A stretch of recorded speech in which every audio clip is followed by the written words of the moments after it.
Si. Allez, je vais vous faire écouter une musique, hein, comme on a l'habitude d'en écouter. Vous allez écouter en essayant de retenir le plus de choses possible. Tout ce que vous aurez pu entendre, on se le dira et je l'écrirai là, une fois qu'on aura entendu la musique, mais jusqu'au bout. D'accord ?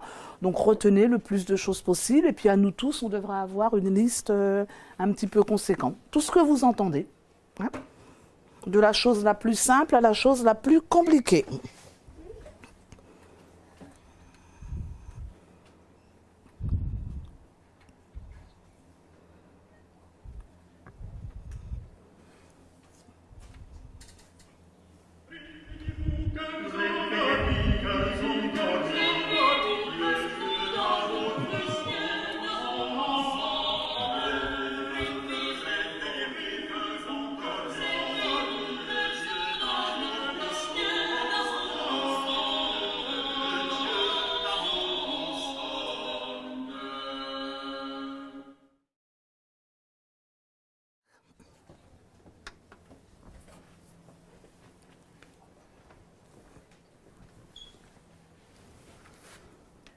Oui, Manon. J'ai remarqué qu'il y avait plusieurs personnes qui chantaient en même temps à certains moments.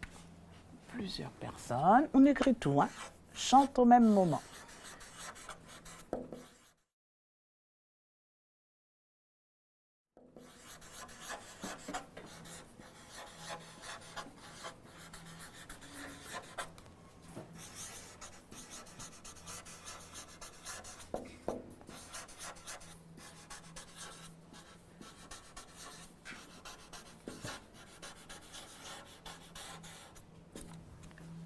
Et toi, Hugo? J'ai remarqué qu'il y a beaucoup de petits sons comme I, O, et tout. Beaucoup de petits sons.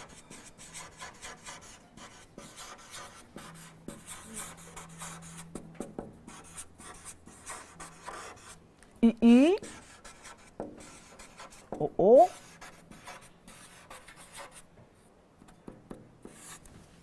Et toi, Ismaël?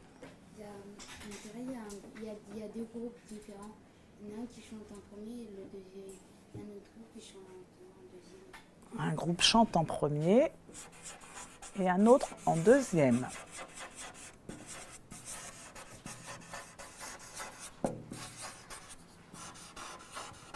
Bon, premier et un autre en deuxième. Oui, Léna? Moi, j'entends des maracas. Des maracas. On entend des maracas.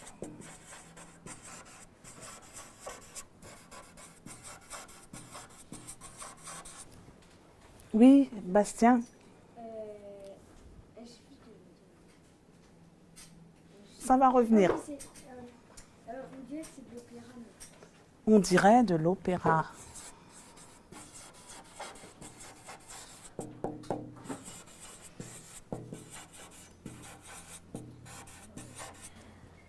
Oui, Mathilda? Les femmes ils chantaient plus grave et les femmes un peu plus en aigu.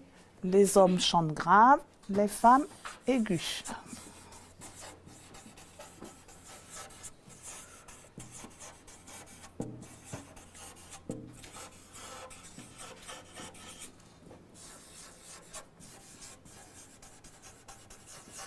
Chante. Aigu. Oui, Laura? Il y avait des violons.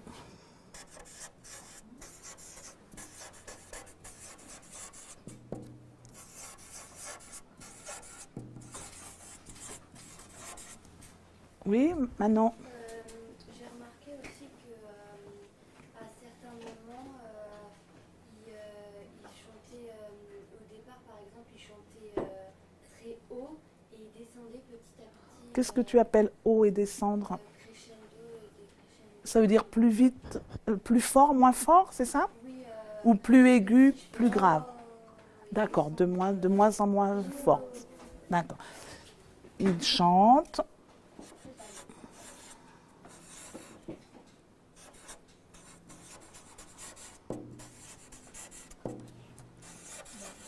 De moins en moins fort.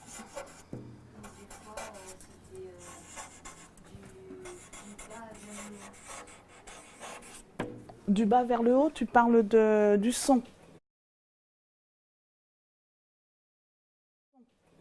Ou du grave et de l'aigu, quand tu dis.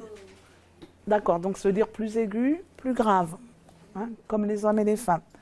Ils chantent de moins en moins fort, ou le contraire.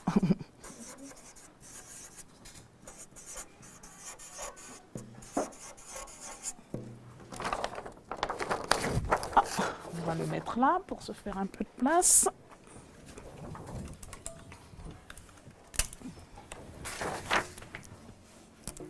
Alors, quoi d'autre?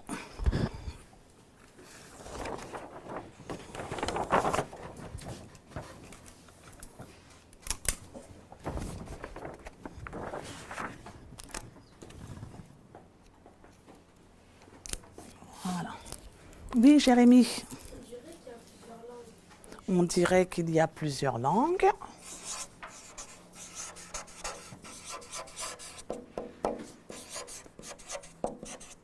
Qu'il y a plusieurs langues.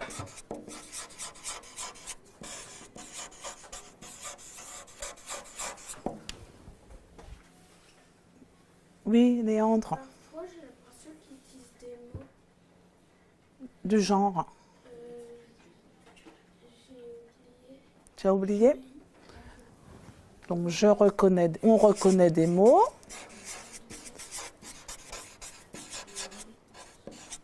Qui peut approfondir l'idée de Léandre? Lesquels tu reconnais quoi, toi, comme mots? Comme des mots en latin. Toi, tu penses qu'il y a des mots en latin? Je vais mettre du latin. Qui a reconnu des mots? Oui, Léna. Moi, j'ai reconnu joli. Joli. Qui a reconnu un autre mot? Oui. Demain, ils ont dit le dieu de l'amour. Ils ont dit? Le dieu de l'amour. Le dieu de l'amour.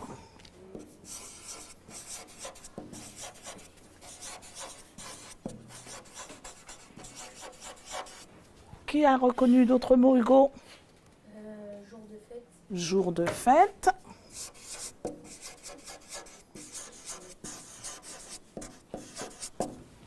Oui, Bastien. Ciel. Ciel.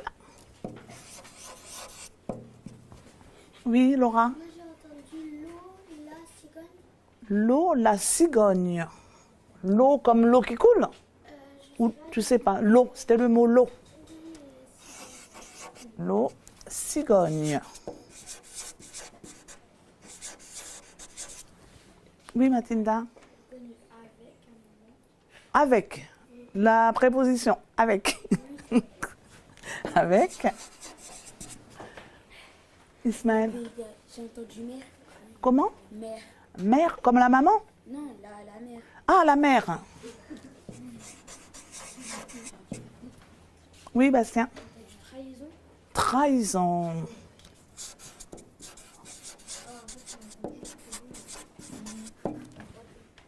Oui, Léandre. Jouet, comme un jouet.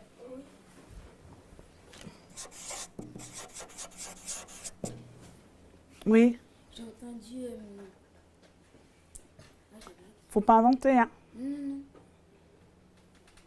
Oui, on arrête là sur les mots.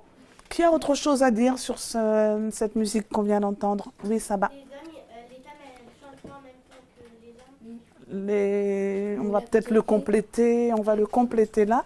Un groupe chante en premier et l'autre en second, ça pourrait être les hommes et les femmes. Donc on va mettre un groupe, je mets un H pour homme, et un autre, je mets un F, qui sera les femmes. Ouais? Oui, mais Mélissa. Mais qu'il y a deux groupes, on dirait qu'ils s'arrêtent jamais de chanter. Ouais. Il y a deux groupes.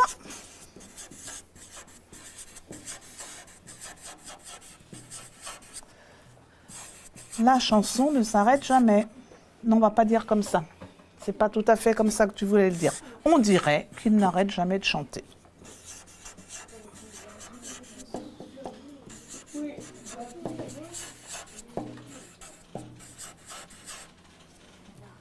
Oui, juxtaposé, virgule. Jamais de chanter. Oui, Ismaël. D'un moment, quand la musique, enfin, il y a des silences totales, et après la musique elle repart, comme Oui. si en fait ça redescend, et après ça remonte. Ouais, il y a des temps de silence et la musique reprend. Il y a des temps de silence.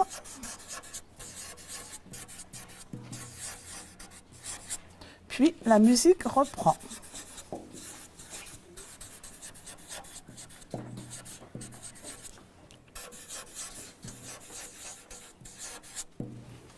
Oui, Manon? C'est plutôt une musique douce. Enfin, elle bouge, mais c'est pas comme si c'était une musique quand on fait du hip-hop, par exemple. Là, c'est plutôt.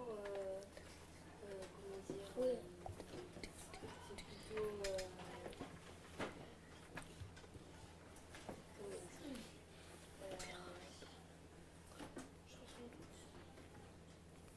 Une musique, sans si je peux t'aider, est-ce que c'est une musique sur laquelle on ne peut pas danser ou est-ce que c'est une musique... Ce que je veux dire, c'est que c'est plutôt doux par rapport quand il y a de la musique, parce que là elle bouge, mais c'est pas, elle bouge pas comme il y a comme les musiques de hip-hop, où c'est plutôt de la musique douce. On va l'écrire, on va dire la musique. La musique est plutôt douce. On va mettre entre guillemets. Hein, est plutôt douce. Elle ne permet pas de bouger comme celle du hip-hop, par exemple. Hein. Elle ne permet pas de bouger comme le hip-hop. Autre chose? On a vraiment trouvé tout ce qu'il y avait à l'intérieur de cette musique. Ce qu'il faudra qu'on fasse, les prochaines fois qu'on travaillera sur cette musique, c'est comment la personne qui a écrit, puisque la musique ça s'écrit, la personne qui a créé cette musique, comment est-ce qu'elle s'y est prise? Qu'est-ce qu'elle a fait pour que ça ressemble à ce que l'on entend là aujourd'hui? C'est pas par hasard, hein. Il y a des petits chants à certains endroits, on a l'impression que tout le monde ne chante pas en même temps. Toutes ces petites choses-là, on va voir comment ça a été fait, comment s'est pris le monsieur qui a écrit cette musique. J'ai une grille de lecture, les autres. C'est Luna qui l'a écrit? Oui, c'était écrit à la fin Ah, des chants de Charles. c'était écrit ça? Oui, et après c'était écrit en 1580 quelque chose. Non, en ouais, bon, C'est même pas celui-ci que je voulais vous montrer, mais ça va nous aller quand même. Donc, la personne qui l'a écrite. c'est Luna. Non. C'est Clément. C'est? Clément. Oui. Oui, ça va. Clément Jeannequin. Sa date de naissance, sa date de mort. Oui. Oui. 1485, tu es sûr? Ah, sa mort, maîtresse? Non, non, sa naissance. Mais non, Oui. 1400. 1480. Oui, Jérémy. Luna, c'est écrit vers. Oui, Manon. Vers. Oui. Alors pourquoi vers 1485, à votre avis? Oui, Aurore? Voilà, c'est à peu près. On n'est pas sûr. En revanche, on est certain qu'il est mort en 1558. Quelle période 1485? Ça s'approche de quelle date qu'on a apprise 1485? Ça s'approche de quoi?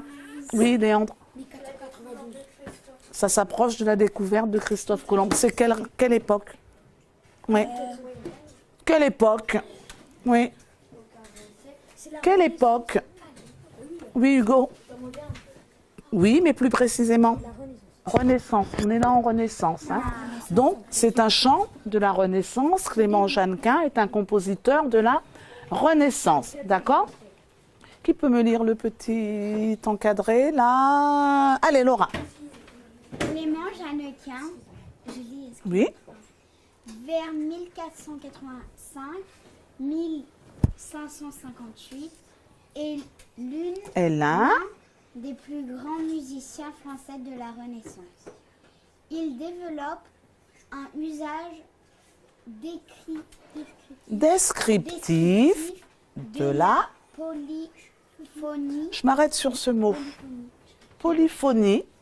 Quand vous me dites, on entend plusieurs personnes qui chantent en même temps, on a l'impression que certains commencent avant les autres. Il y a des hommes, il y a des femmes, il y a des voix graves, il y a des voix aiguës. À partir du moment où on entend plusieurs sons en même temps, c'est la polyphonie. D'accord? On reparlera de ce mot-là quand on verra comment il l'a écrit.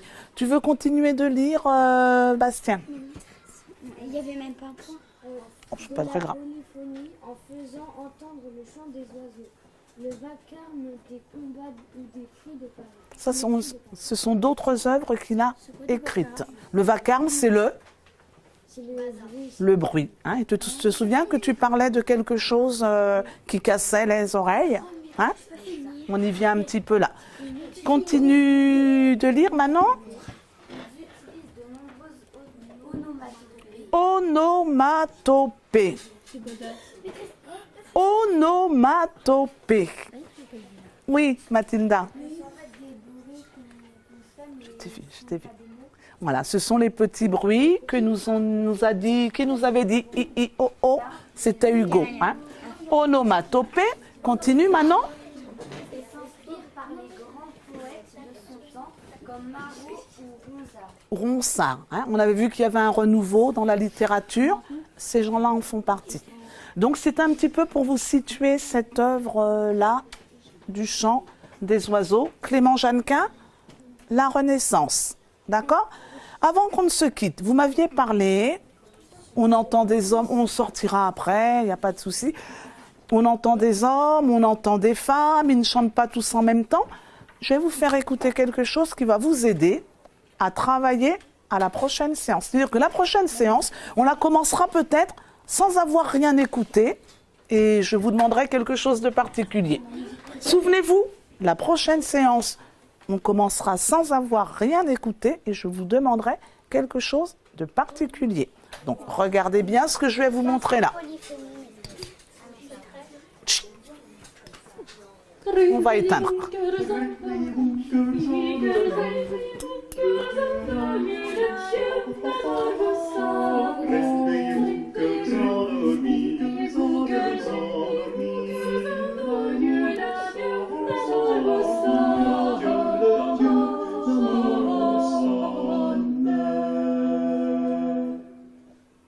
Ce premier jour de mai, ce premier jour de mai, pour vous mettre hors d'esprit,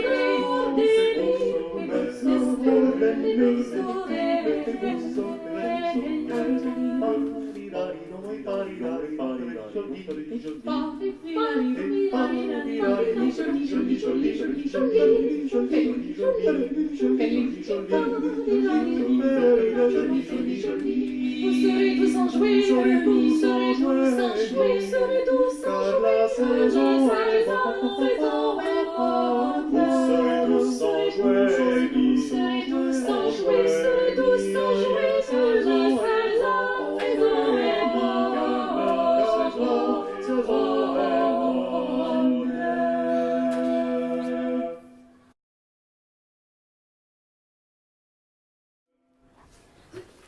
Voilà. Ouais, joli, hein? Mais maîtresse, Oui. On le garde dans sa tête. On en reparlera la prochaine fois. Hein?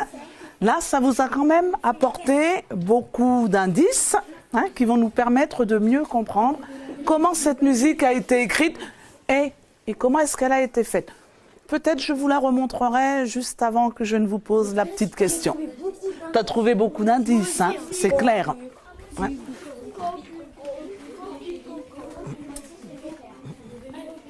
Voilà, merci les enfants, on va s'arrêter là. On va sortir ensemble puisqu'il y aura que nous dans la cour. On va rester, allez, on va prendre 10 minutes. Quoi? Maîtresse, je vous promets, il est 10h30. Non, on va pas faire de la musique toute la journée, vous êtes gentils, vous. Je vous la ferai réécouter avant ce soir. Ouais. Vous mettez les manteaux, vous m'attendez.